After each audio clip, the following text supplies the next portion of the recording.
Je suis Marijke Kolle, je vis en Belgique. J'ai vécu 9 années en Angleterre et 12 années en France, donc j'ai un peu vu ces deux pays. En ce moment, je suis retraitée. J'ai été enseignante de biologie et de chimie dans le secondaire et je m'occupe d'écologie depuis les années 70, les années 70. J'écrivais dans notre journal chaque semaine. Et à côté de cela, la question femme m'a toujours très fortement motivée. J'ai été la première présidente du premier centre pour avortement hors hôpital en Flandre à un moment que c'était illégal. Donc, le féminisme et l'écologie sont mes deux grands sujets sur lesquels j'ai aussi bien milité et je milite que étudié. Alors, le but de l'exposé aujourd'hui, c'est de vous donner les derniers événements, les derniers chiffres, les dernières données de la crise climatique actuelle, mais surtout de vous motiver pour militer contre cette crise climatique, pour construire et co-construire un mouvement pour la justice sociale et le sauvetage du climat. Mais pour pouvoir le faire, il faut se baser sur des faits scientifiques et sur une connaissance de la crise climatique. Ça ne doit pas être une connaissance détaillée, mais quand même sur les grandes lignes de notre base de connaissances qui nous est fournie par le GIEC, le Groupement international pour l'évaluation du climat, IPCC en anglais et en espagnol, je pense. Alors, quelle est la situation actuelle du climat? Premier grand constat, malgré toute la rhétorique, les émissions de dioxyde de carbone et ses équivalents ne baissent pas, n'ont jamais baissé depuis le début des mesures en 1958 sur un petit volcan inactif au centre d'Hawaï. Alors, vous avez sur le graphique là, du PowerPoint, est-ce que vous le voyez? Ce graphique, à partir de 1958, ne descend pas et les dernières années, il est encore plus linéaire vers le haut, de fait que nous sommes maintenant à un taux de dioxyde de carbone de 419 parts per million, parts par million dans l'atmosphère. Quand moi j'ai commencé à étudier dans les années 70, on était à un peu plus de 300 parts par million. Donc, dans ma propre vie, j'ai vu cette hausse impressionnante du taux de CO2 dans l'atmosphère. Alors, la crise climatique est maintenant tellement claire pour tout le monde que tout le monde, presque tout le monde, sauf les fous et les réactionnaires et les énergies fossiles, sont d'accord pour faire tout ce qui est possible, soi-disant, pour que ce taux de CO2 ne monte presque plus. Le but officiel, c'est que la hausse des températures, qui est aujourd'hui de 1,1 degré Celsius, se limite à 1,5 degré Celsius. Pour la plupart des scientifiques climatologues, ce but de 1,5 degré est impossible à atteindre. On sera au moins vers les 1,6 degrés Celsius avec les mesures les plus drastiques pour limiter les émissions.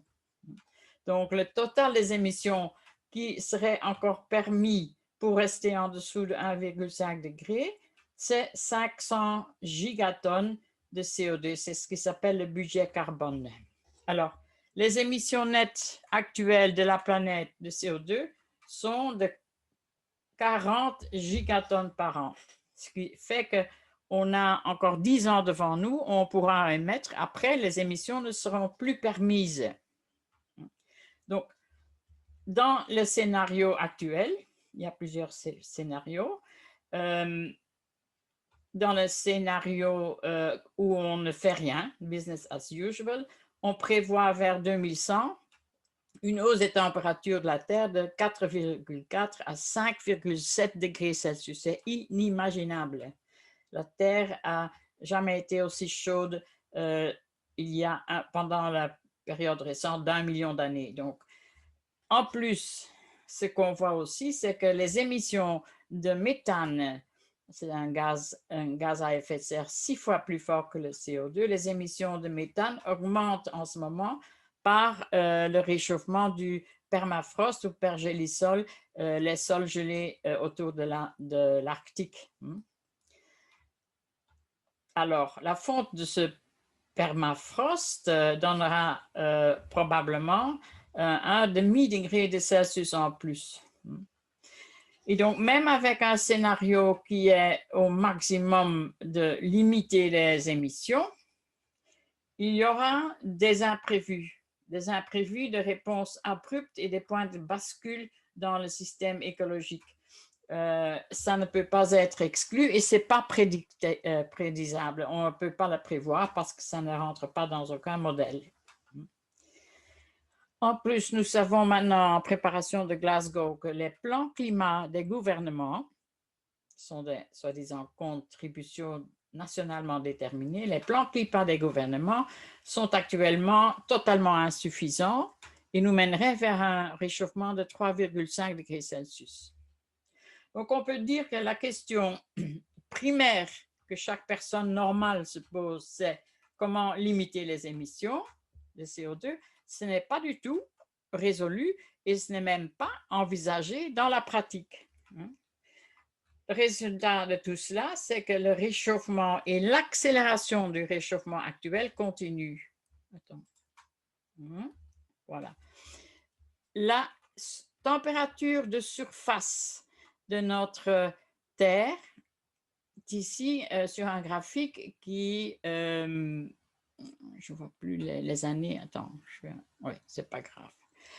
Vous voyez le graphique, actuellement, cette température de surface qui est mesurée est mise dans la ligne rouge, la moyenne des petites courbes bleues, et cette température de surface a déjà augmenté de plus de 1,1 degré Celsius, vous le voyez clairement.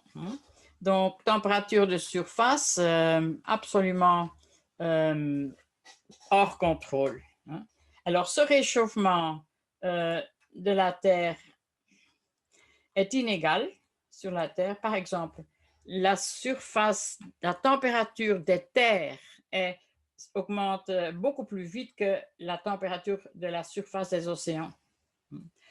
Ce qui fait que le réchauffement de l'Arctique va plus vite que les océans et il va plus vite que la moyenne globale de la Terre, probablement 2 fois plus vite.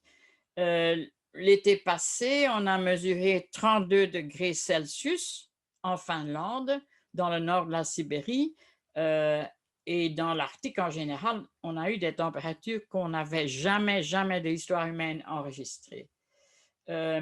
Certaines autres régions de latitude moyenne, donc pas sur l'équateur, pas dans le Grand Nord, mais juste au moitié entre les deux, on voit les régions semi-arides, par exemple, comme des pays comme le Pakistan, le Moyen-Orient, les températures de surface de la Terre pendant les journées les plus chaudes sont devenues invivables.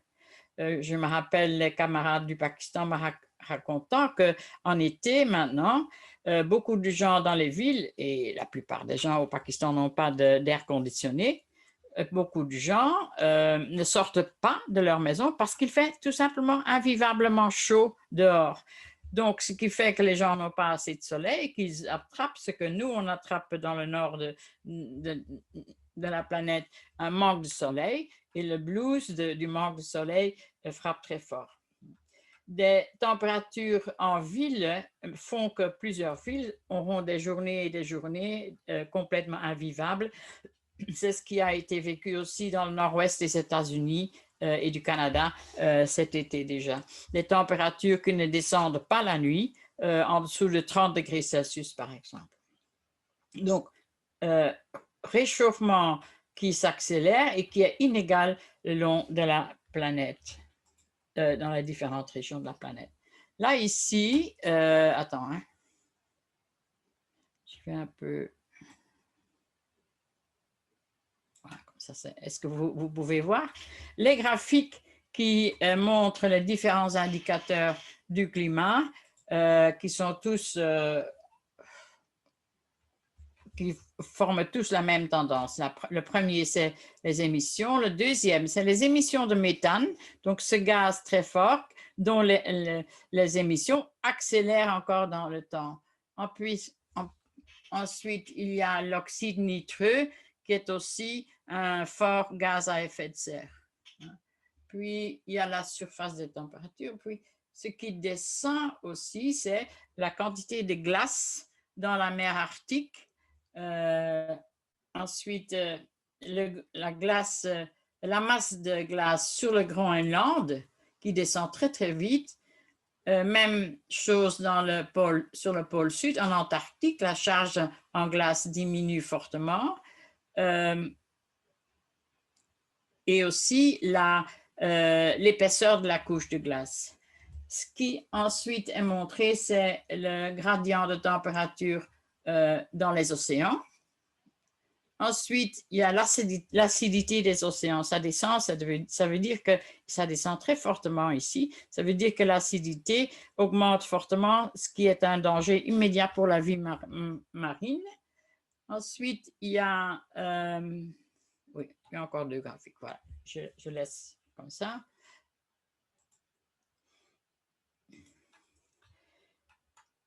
La fonte des glaces sur les pôles est accompagnée également de la fonte des glaciers en montagne. Les grandes chaînes de montagnes qui donnent naissance à de grandes rivières est en train de fondre. Il est quasiment certain que ces glaciers et les glaciers sur terre de Groenland vont fondre encore pendant des décennies, et cette fonte va aussi continuer sur le pôle sud. Alors, ces projections de fonte ne peuvent pas intégrer le phénomène de dislocation brutale des calottes glaciaires sur les pôles. En plus, la disparition des glaciers terrestres aura des effets sur toutes les régions qui dépendent de grands fleuves. Je vous en donne quelques-uns. Le Nil, le Gange, le Brahmaputra, l'Indus, le fleuve Xiangjiang, je pense que c'est le fleuve jaune dans le temps, en Chine, qui irrigue, qui traverse toute la Chine d'ouest en est, l'Amazone, le Rhin, etc. Donc, tous ces grands fleuves vont avoir moins d'apport de neige qui descend lentement après l'été, après l'hiver, et la disparition définitive des glaciers fera que le régime de ces rivières deviendra tout à fait irrégulier, avec des inondations soudaines à la fin de l'hiver et avec des périodes de sécheresse longues. Je reviens aux océans. Le réchauffement des océans sera pendant le reste de notre siècle probablement 2 à 4 fois plus importante que la période 1971-2018. Donc, ça va augmenter très vite, ce qui va donner une accélération de l'acidification et de l'échappement de l'oxygène des océans. Il y a déjà des grandes zones comme le golfe du Mexique où il n'y a plus d'oxygène dans toute une partie des océans, ce qui tue toute la vie. Donc, augmentation des niveaux, acidification et désoxygénation des océans, ça va s'aggraver.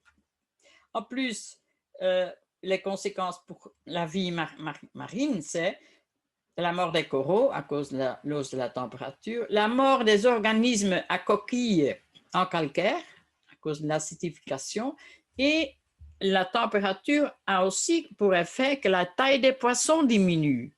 Donc, la pêche aura moins de résultats. En plus, il y a des événements de marée exceptionnels qu'on observait une fois par siècle dans le passé récent, mais qui sont maintenant observés beaucoup plus fréquemment. On pense que ça va se faire une fois par an. Alors, la hausse du niveau des océans à cause de la hausse de la température et de la fonte des glaces, les deux ensemble, font qu'au moins 410 millions de personnes qui vivent à moins de 2 mètres au-dessus du niveau de la mer sont directement en danger ce siècle-ci.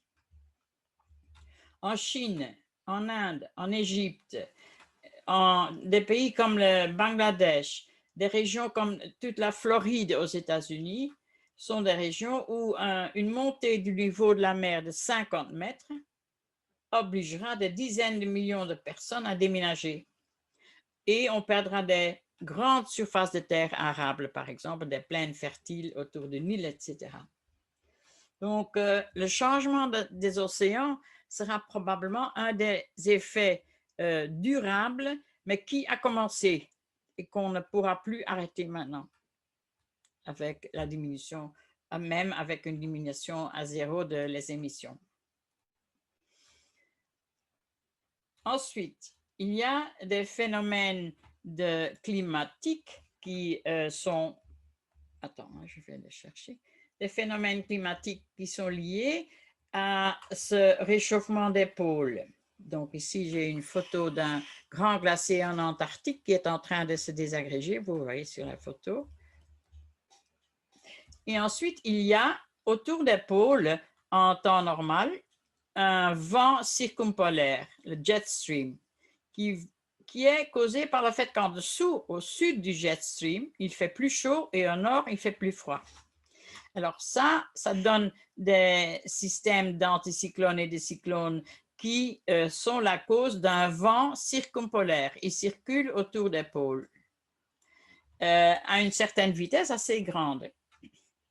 Maintenant, en ce moment, actuellement, à cause du réchauffement, la différence de température entre le sud du jet stream et le nord est en train de diminuer parce que la partie en Arctique, le nord, se réchauffe.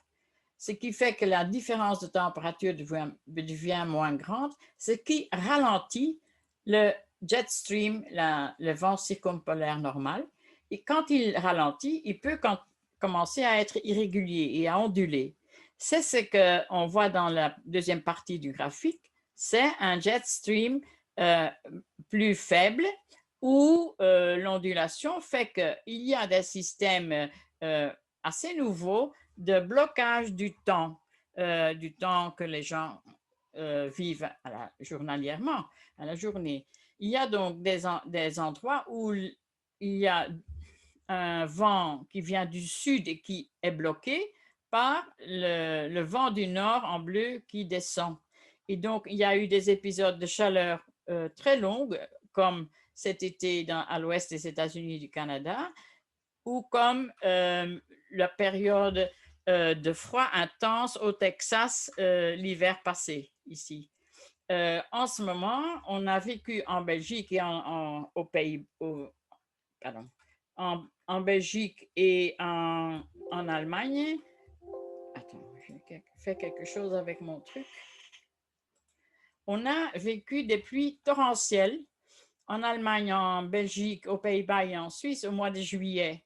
Alors, ces pluies torrentielles étaient ici en bleu sur la carte, qui ont entre autres endommagé 2 grandes provinces en Belgique avec, on fait les calculs maintenant, 50 000 voitures détruites qui sont quelque part, il faut les ramasser, il faut que les gens s'achètent de nouvelles voitures. Et cette situation était due à ce changement de jet stream. À gauche et à droite sur la carte, vous voyez du vert. Là, il n'y a presque pas de précipitation et à gauche, à l'ouest du système pluvial et à l'est, le temps était sec. Et les deux systèmes de haute pression à gauche et à droite ont bloqué la dépression pluvieuse qui est restée pendant des jours au-dessus de cette région de l'ouest de l'est de la Belgique et de l'ouest de l'Allemagne. Donc, ça cause des pluies torrentielles. Ce même vent blocage et ce même affaiblissement du jet stream est la cause finale de longues périodes aussi de sécheresse et de fréquences de blocage des systèmes météorologiques. Alors, vous voyez évidemment, vous comprenez que ce dérèglement du système du climat le jour au jour, j'ai vu, donne aussi des conséquences en agriculture. Je donne un exemple actuel en ce moment. En Belgique, les moissons des pommes de terre sont beaucoup moins grandes parce qu'il y a eu, à cause de ces pluies et de l'humidité des terres, une perte de moissons. Il y a tous les régimes irréguliers de pluie et de sécheresse donnent aussi, par exemple, des invasions de sauterelles, ce qui s'est passé et ce qui se passe encore en Afrique de l'Est. Les vagues de chaleur intense tuent toutes les plantes sur la Terre, hein, et la déforestation qui continue, par exemple, en Amazonie, en Amérique du Sud, mais qui continue aussi dans l'Asie du Sud-Est, aggrave tous ces phénomènes parce que moins de forêt veut dire plus de sécheresse automatiquement. Plus de forêt veut dire plus de pluie, hein. Donc, on peut dire que le climat devient aléatoire, irrégulier, aussi pour les agriculteurs, et il devient invivable et même mortel par ces vagues de chaleur. Cette année-ci est déjà l'année la plus chaude de l'histoire humaine. Des vagues de chaleur mortelles, des villes qui deviennent invivables, ça devient tellement présent maintenant qu'il faut le calculer dans les conséquences du climat. Dans les prévisions les plus optimistes du GIEC, avec une hausse de température de 1,6 degrés Celsius et pas de 2, hein, par exemple, les vagues de chaleur vont se produire 4 fois tous les 10 ans. Donc, ce qui veut dire que leur fréquence va augmenter fortement. Alors, tout ça, tout ce chaos climatique et toutes ces conséquences dramatiques, il faut se le rappeler, c'est pas causé par une soi-disant surpopulation humaine ou par trop de consommation. Non, ce sont les riches qui émettent 50% du CO2. Absolument. Et ce sont les populations pauvres qui subissent le plus fortement tous les changements désastreux. Il faut se le rappeler parce que dans toute la discussion du climat du GIEC, dans le rapport scientifique, cette dimension sociale est absente. Ils ont une vision plutôt technocratique de la science et ils présentent alors des solutions qui ne sont pas des solutions. Bien. J'en viens à la deuxième partie de l'exposé. Deuxième partie, c'est les solutions du capitalisme vert. Alors, le capitalisme vert, c'est un beau slogan et c'est ce qu'on appelle, avec un mot compliqué, un oxymoron. C'est quelque chose qui est en soi contradictoire. Le capitalisme est incapable de devenir vert. Pourquoi? Parce que le capitalisme se base sur la propriété privée des moyens de production en tant que système économique, moyens de production qui sont dans la main donc de capitalistes individuels qui sont en concurrence les uns contre les autres. Cette concurrence mène à une course au profit et cette course au profit mène à un productivisme qui fait que la production doit se faire avec le moindre coût et avec une négligence totale des conséquences pour les écosystèmes de cette production. Le capitalisme veut combiner deux choses qui sont incompatibles. Il veut combiner la croissance continue. Le capitalisme vert n'est pas pour diminuer la production. Il veut combiner la croissance continue et la baisse des émissions. Ça, c'est l'agenda de l'Agence internationale pour l'énergie qui vient de donner un nouveau rapport dans lequel il dit qu'il faut absolument maintenant choisir le nucléaire. Le nucléaire parce qu'il est soi-disant donne moins d'émissions, ce qui est vrai pour les centrales, mais pas pour ce qui se fait avant la construction des centrales et avant l'installation des nucléides. Hein. Donc, le choix pour le nucléaire de l'IEA, c'est la réponse à l'idée de moins d'émissions de CO2. Et pour cela, il faut aussi attaquer les salaires parce que les coûts du nucléaire sont incroyables et les coûts des investissements verts aussi sont très grands. Donc, pour l'Agence internationale de l'énergie et pour les capitalistes verts, il faut choisir pour le nucléaire, ce soit du nucléaire modernisé comme ils disent, il faut attaquer les salaires pour compenser leurs investissements et ils maintiennent un mensonge. C'est le mensonge de la neutralité carbone. Alors, la neutralité carbone, qu'est-ce que ça donne? Ça donne la permission à des industries, par exemple en Europe, de produire et de continuer à produire, par exemple, de l'acier en émettant beaucoup de CO2. Et pour compensation, on promet de planter des arbres. Alors, planter des arbres, j'y reviens. Donc, ce capitalisme vert est un mensonge idéologique qui veut sauvegarder le système, en tout cas. Il y a là-dedans, évidemment, des capitalistes individuels ou des petites branches du système, comme certains magasins, grands magasins, qui veulent vraiment verdir leur production, qui veulent s'orienter vers une agriculture locale, etc. Mais ça, c'est des phénomènes périphériques. Le fond de l'affaire, c'est que le système ne va pas s'arrêter de vouloir faire de plus de profit par plus de croissance.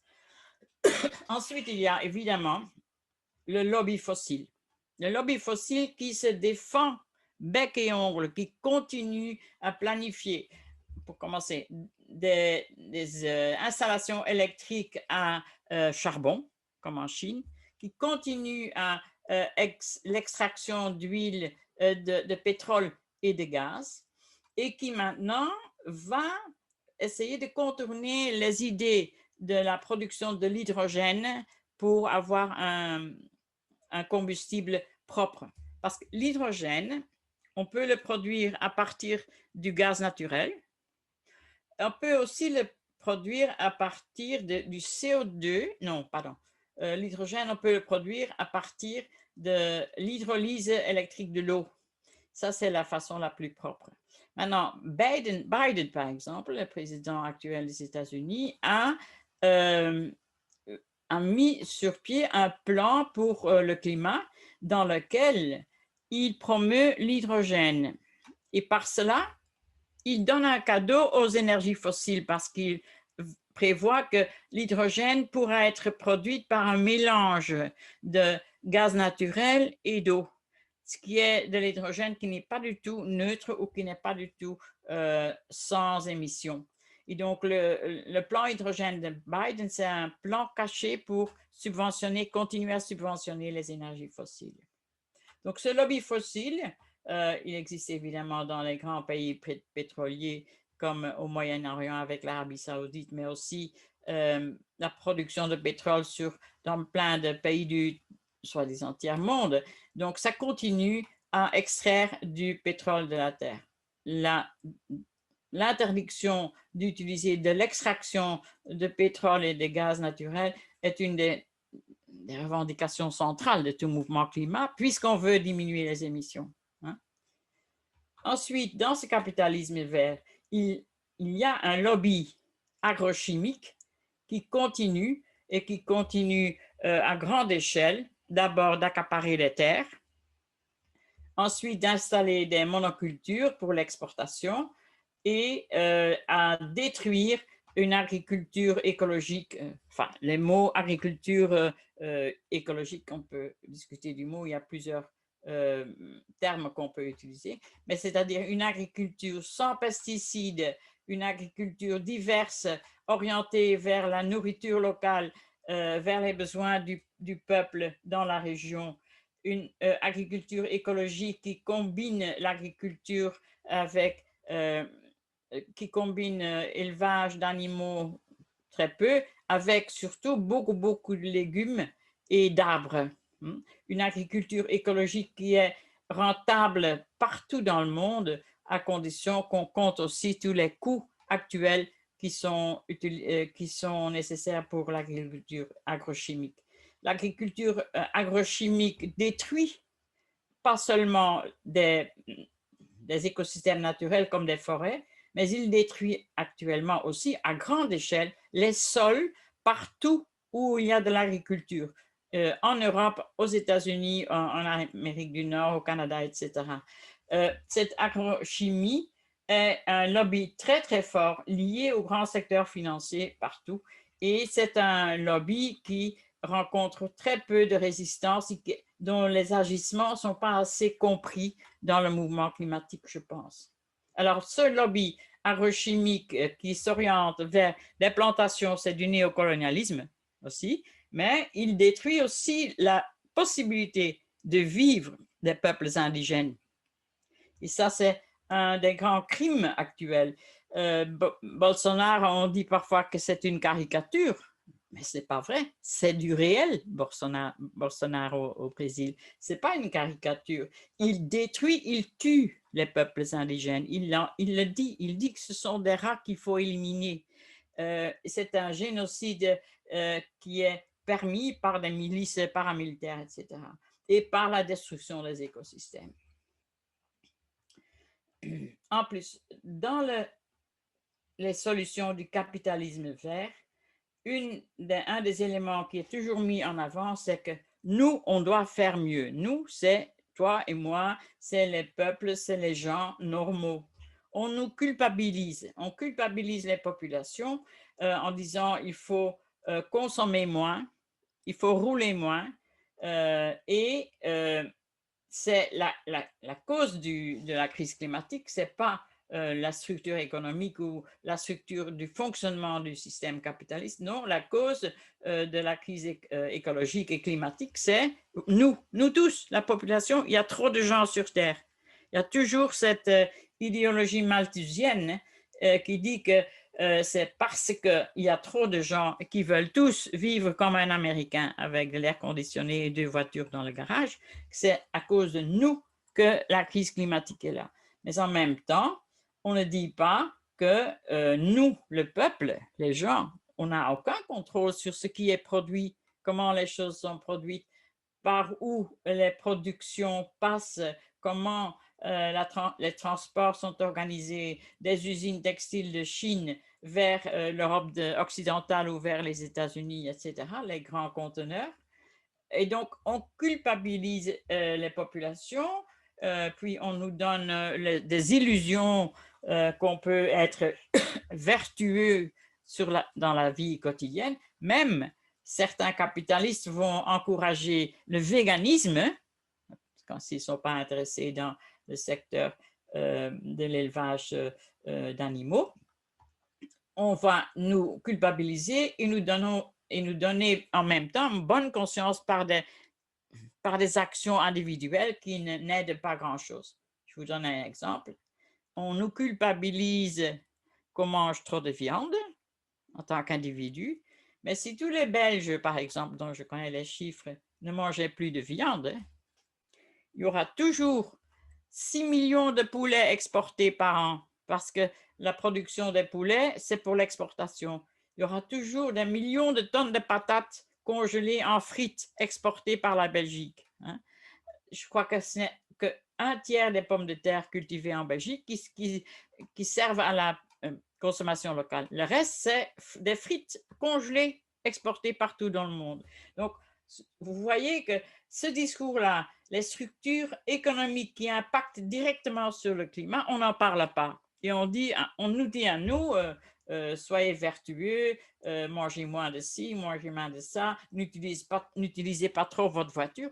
Mais on ne dit pas d'autres choses sur ces voitures. J'y reviens. Un autre dada du capitalisme vert, c'est planter des arbres pour atteindre, par exemple, cette neutralité carbone. Alors, planter des arbres, moi, je ne suis pas contre. Mais c'est un mensonge de dire que la plantation, par exemple, de peupliers ou la plantation en monoculture d'arbres va remplacer et faire la même chose qu'une forêt dense et complexe comme les forêts tropicaux. La plantation d'arbres est un mensonge, ça ne compense jamais les forêts détruites. Évidemment, planter des arbres, c'est une bonne chose pour refroidir un peu la chaleur des villes. Dans ma ville où je vis, dans la ville de Gand, il y a 370 000 habitants, il y a 300 000 arbres. Donc, si on plante un arbre de plus pour chaque habitant, le climat va s'améliorer en ville. Donc ça, je suis pour des actions pour planter des arbres, mais ce n'est pas une solution, c'est une fausse solution. Et le pire des choses dans ce capitalisme vert et dans les rapports du GIEC, c'est qu'on mise maintenant sur des technologies dangereuses qui n'ont pas encore prouvé qu'elles soient efficaces. Et la principale technologie qui est mise en avant, c'est le CCS, la capture du charbon, du CO2, Carbon Capture and Sequestration, CCS. Ça veut dire qu'on capture, on absorbe le CO2 et on le met dans des couches souterraines. Cette technologie n'est pas prouvée du tout, mais elle est utilisée par le GIEC pour dire qu'il y a quand même des solutions au problème du climat. Et je vous donne le graphique ici. L'idée, dans le meilleur scénario du GIEC, qui est celui qui est utilisé ici, dans ce scénario, on est ici en 2020, presque, selon le scénario, au pic des émissions. Et on veut arriver à zéro émission vers 2050. Ça, c'est le but officiel de tous ces plans climat. On n'y arrivera pas. Mais dans le plan, la projection technocratique, vous voyez, les émissions descendent évidemment, mais en plus, on parle de artificial carbon removal, donc l'enlèvement artificiel du carbone, donc du CO2 de l'atmosphère. Enlever le CO2 de l'atmosphère et le mettre quelque part. Où, c'est pas clair. Alors, ça donne l'inverse de l'émission, c'est-à-dire des émissions négatives. Et l'idée dans ces projections, c'est que vers 2100, on pourrait arriver à des émissions négatives qui feraient baisser le taux de CO2 dans l'atmosphère. Et donc, puisque le CO2 dans l'atmosphère est lié à la température, ça ferait baisser la température de la Terre en dessous des conditions en verre naturelles qu'on a connues. Alors ça, c'est un mensonge complet. À partir d'un scénario qui est le scénario optimiste dans le GIEC, c'est donc un leurre. Et donc, c'est avec ces idées que le GIEC essaye de donner de l'espoir. Parce que le dernier rapport du GIEC, c'est à désespérer. Moi, j'ai peur quand je lis tout ça. Ça va très vite, tout s'accélère et rien ne se fait. Et donc, les scientifiques ont une bouée de sauvetage qu'ils tiennent pour dire on pourrait quand même en sortir si. Mais cette critique, cet espoir est un faux espoir. Et la question d'un plan climat mondial n'est pas du tout posée de façon réaliste. Voilà, je dois m'arrêter là, je pense.